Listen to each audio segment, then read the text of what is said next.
On June 25th, 2021, a demo was released for Monster Hunter Stories 2. As some of you may know, I was looking forward to this game quite a lot, so it's pretty cool to see a demo get released for it. At this point, I've finished the demo and I've put in a good probably 5 hours, as has my wife, so I thought I'd just let you all know what I thought about it. But before we get into that, as usual, I just want to quickly thank everyone who's been watching my content, leaving likes, and of course subscribing. It's all really important to me, and it's just really cool to see the channel slowly grow bit by bit. If you're not subscribed and you like this video, maybe go check out some of my other stuff, and if you like what you see, please consider subscribing. The more people that do that by clicking the little red button just down below, the more people see my stuff, and so on and so on, so it all just helps the channel grow. And that is what we want. But with that out of the way, let's talk about Monster Hunter Stories 2, the demo more specifically.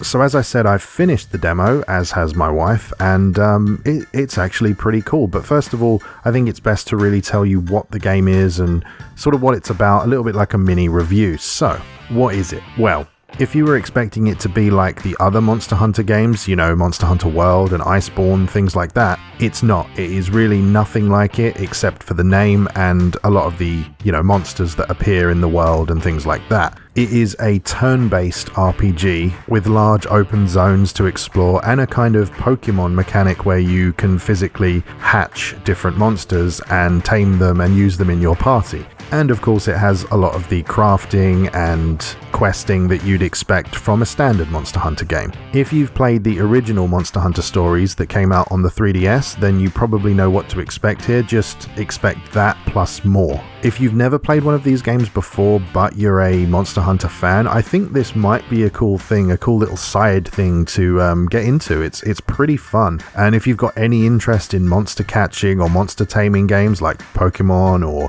Digimon, that sort of thing, I think you'd probably enjoy this. I personally found it very, very addictive and quite hard to put down, and so did my wife. I mean, she was literally walking around the kitchen making dinner this evening with her face virtually glued to the Nintendo Switch screen, so if that shows you how addictive it can be, I think that's a pretty good measure right there. I don't want this to be an overly long and overly complex and detailed video. I just want this to be a kind of impressions / review of the demo. So with that in mind, I think I'll just do it like I normally do reviews, but sort of cut down. So what we'll do is talk about the stuff I liked, the stuff I wasn't keen on, and then we'll do a little conclusion at the end. So the stuff that I liked so far, the first thing for me is definitely the Pokemon aspect, the way that you can physically go out into the open world and explore and fight loads of different monsters of your choosing, you know, in a turn-based battle system, but also the fact that you can obtain and hatch different monster eggs. And you know, there's the obvious rare eggs, rare monsters, all that kind of thing. Some of them can even hatch with better statistics than normal, different skills that they learn at different levels. There's a little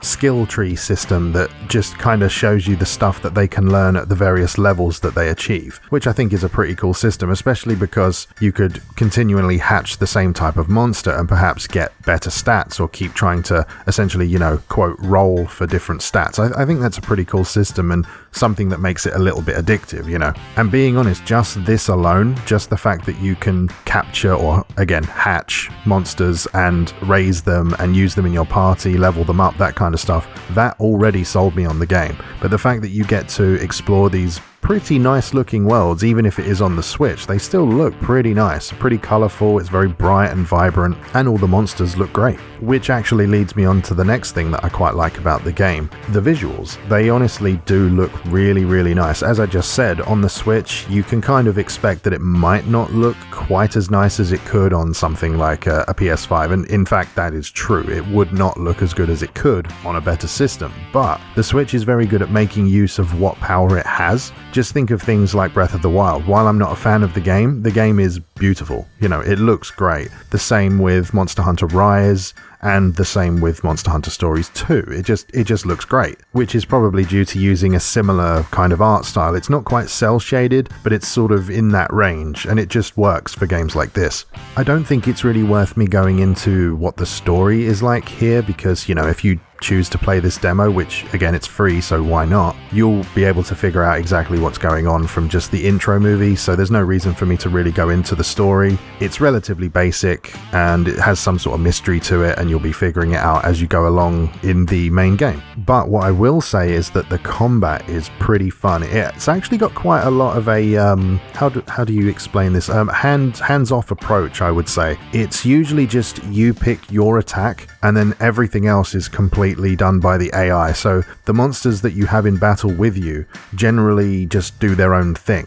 You can occasionally ask them to do a special sort of team-up move, or if things happen to coincide, a special attack will happen, but generally you pick your attack and then everyone else does their thing and then you carry on. It's done in a sort of rock, paper, scissors style thing where power attacks beat technical attacks beat speed attacks, and speed attacks beat power attacks.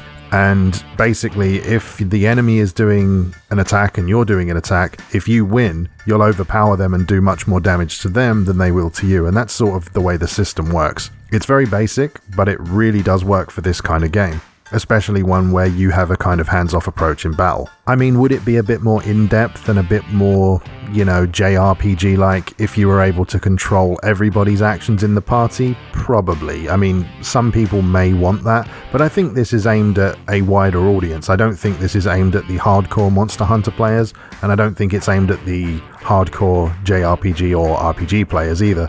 I think it's sort of in the middle. I think they want this to be something that everyone can just play and enjoy, no matter their age, no matter whatever it is. And at least for me, that's a good thing. And funnily enough, the combat stuff actually leads me into my next point about something I enjoyed, which was the way that you craft gear and weapons and things like that. In classic Monster Hunter games, what would normally happen is that you would fight monsters and it would be a very almost Dark Souls-like experience with the way that you would fight these monsters. The battles would go on for ages, you'd have to tactically move around them, dodge, and all that kind of stuff. None of that is here because, again, it's a turn-based game. But it still has some of the mechanics in the sense that you can knock enemies down in battle, you can break parts off, and you can use those parts to craft new gear exactly in the same way.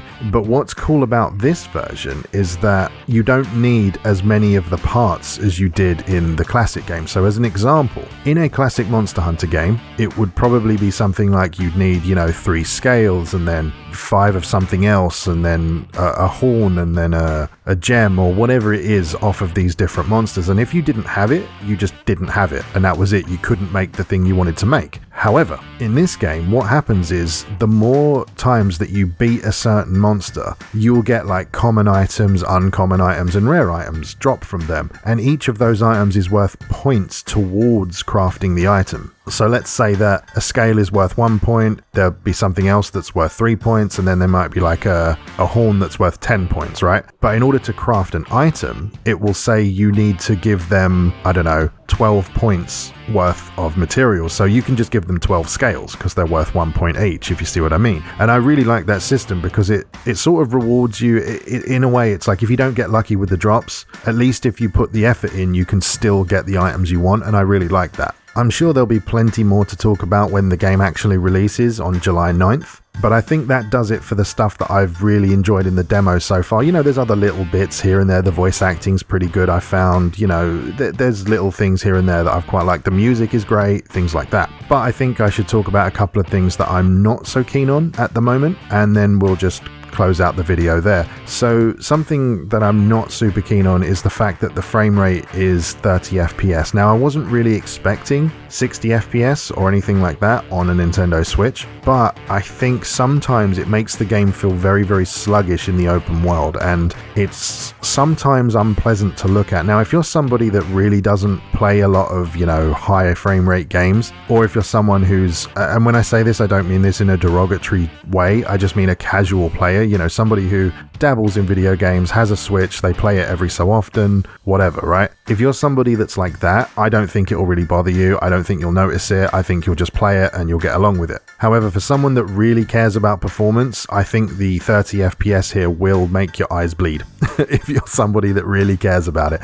But it's really not that bad, in my opinion anyway. I think if you go in expecting it to run at that speed and then you just get on with it, I think it'll be absolutely fine. In other words, it's not really going to ruin your day or your playthrough. Another weird thing was to do with the way the camera works on the right stick. I found that it's got this kind of weird acceleration to it. When you try to move the camera to look around yourself or the environment, it kind of starts slow and then suddenly goes fast when you're trying to turn the camera. It's kind of weird. It's just this weird acceleration that I can't put my finger on. I've gone into the settings and tried to change the camera, the way it works and the speed of it, up and down, trying to figure out what's going on, and I just can't seem to get rid of it. I don't know whether it's just because it's running in 30 FPS and it's just looking weird to me. I'm currently playing through the Final Fantasy remake, Final Fantasy VII remake Intergrade, so that's running in 60 FPS and I'm kind of used to that at the moment, so maybe just going back just made it feel weird to my eyes. I really don't know, but it's just something I thought I'd mention. Maybe it'll be smoothed out by the time the game releases, but I suppose we'll have to see.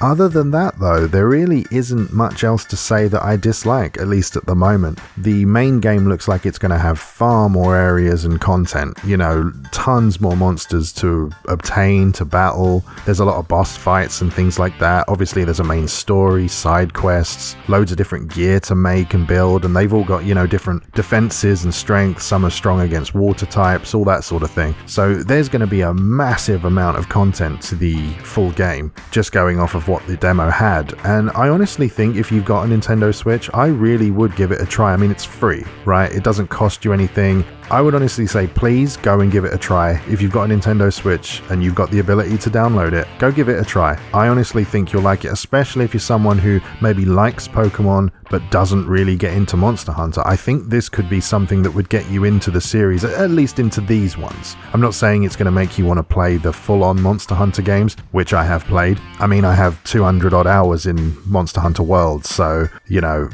I'm no stranger to how those games work, but this kind of game for me is just that kind of fun time. It takes me back to the days of first owning Pokemon Red, where you have a whole world in front of you to just sort of tame all the different monsters and see what it has to offer, that kind of sense of adventure that you don't really get in a lot of games these days. I feel like this is one of those games that, while it's a modern game, it feels a bit retro in the way it's designed, and I kind of like that. Not in a bad way, just in a kind of old school gaming addiction kind of way, if you know what I mean. Yeah, one of those games that you could spend hours and hours on and then you look at the clock and go, oh my god, is that the time?